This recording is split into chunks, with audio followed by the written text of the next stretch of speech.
চিত্রনায়ক সালমান শাহ হত্যা মামলায় এজাহারভুক্ত ৪ নম্বর আসামি অভিনেতা আশরাফুল হক ডনকে গ্রেপ্তার করেছে পুলিশ। রোববার ৯ অগস্ট ভোর ৫টার দিকে হযরত শাহজালাল আন্তর্জাতিক বিমানবন্দরে ইমিগ্রেশন কর্তৃপক্ষ তাকে আটক করে। পরে তাকে আদালতে হাজির করে কারাগারে আটক রাখার আবেদন করে পুলিশ। রমনা মডেল থানার মামলা নম্বর ১৮ তারিখ ২১ অক্টোবর ২০২৫ দণ্ডবিধি ৩০২/৩৪ ধারায় দায়ের করা এ মামলায় আশরাফুল হক ডনকে এজাহারভুক্ত ৪ নম্বর আসামি করা হয়েছে। আদালতে দেয়া পুলিশের প্রতিবেদনে মামলার এজাহারে উল্লেখ করা ১৯৯৬ সালের ৬ সেপ্টেম্বরের ঘটনা প্রবাহ তুলে ধরা হয়েছে।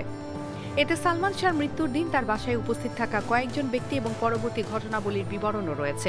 এজাহারে যেভাবে উঠে এসেছে সেদিনের ঘটনা, মামলার নথি অনুযায়ী চৌধুরী মোহাম্মদ শাহরিয়ার ইমন ওরফে সালমান শাহ ছিলেন বাংলাদেশের স্বনামধন্য চিত্রনায়ক।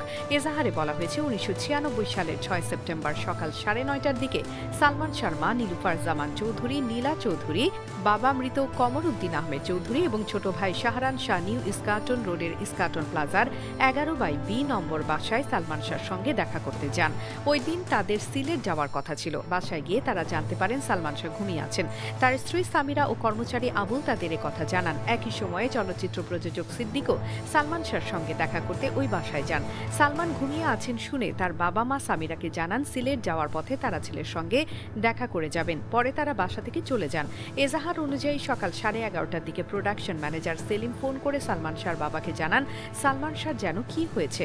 খবর পেয়ে পরিবারের সদস্যরা দ্রুত ইস্কাটনের বাসায় যান। মানে ভালো, দামে সস্তা। আজই কিনুন জাদু ডিটারজেন্ট পাউডার। আপনার কাপড় হবে ঝকঝকে পরিষ্কার। MK international company. সালমান শাহকে শয়নকক্ষে মৃত অবস্থায় পড়ে থাকতে দেখেন বলে এজাহারে উল্লেখ করা হয়েছে। এজাহারে বলা হয়েছে সালমান শাহকে ওই অবস্থায় পাওয়ার সময় একজন বহিরাগত নারী তার হাত পায়ে তেল মালিশ করছিলেন। অন্য একটি কক্ষে বসেছিলেন তার স্ত্রী সামিরার আত্মীয় রুবি। সালমান শাহকে এই অবস্থায় দেখে তার মা চিৎকার করে দ্রুত হাসপাতালে নেয়ার কথা বলেন। এ সময় সামিরার এক পরিচিত ব্যক্তি সালমান শাহর মাকে উদ্দেশ্য করে you get out from this house বলেন বলেও এজাহারে উল্লেখ করা হয়েছে। পরে সালমান শাহর বাবা মা তাকে হাসপাতালে নেয়ার পথে তার গলায় দড়ির দাগ দেখতে পান বলে মামলার নথিতে দাবি করা হয়েছে। একই সঙ্গে তার মুখমণ্ডল ও পা নীল হয়ে গিয়েছিল বলেও এজাহারে উল্লেখ করা হয়েছে। প্রথমে তাকে হলি ফ্যামিলি হাসপাতালে নেওয়া হয়। পরে সেখান থেকে ঢাকা মেডিকেল কলেজ হাসপাতালে নেওয়া হলে চিকিৎসক পরীক্ষা করে জানান সালমান শাহ বেশ কিছুক্ষণ আগেই মারা গেছেন। আদালতে দেয়া পুলিশের প্রতিবেদনে বলা হয়েছে মামলার এজাহারভুক্ত আসামি আশরাফুল হক ডন দীর্ঘদিন ধরে পলাতক ছিলেন। রমনা থানা পুলিশের অভিযানের ভিত্তিতে রোববার ভোর ৫টার দিকে হযরত শাহজালাল আন্তর্জাতিক বিমানবন্দরের ইমিগ্রেশন কর্তৃপক্ষ তাকে আটক করে। পরে তাকে পুলিশ হেফাজতে নিয়ে জিজ্ঞাসাবাদ করা হচ্ছে বলে প্রতিবেদনে জানানো হয়। ডন জামিনে মুক্তি পেলে মামলার তদন্তে বিঘ্ন ঘটতে পারে এবং তিনি পুনরায় পলাতক হওয়ার আশঙ্কা রয়েছে বলে আদালতকে জানিয়েছে পুলিশ। এ কারণে তার জামিনের বিরোধিতা করে তাকে কারাগারে আটক রাখার আবেদন করেছে পুলিশ।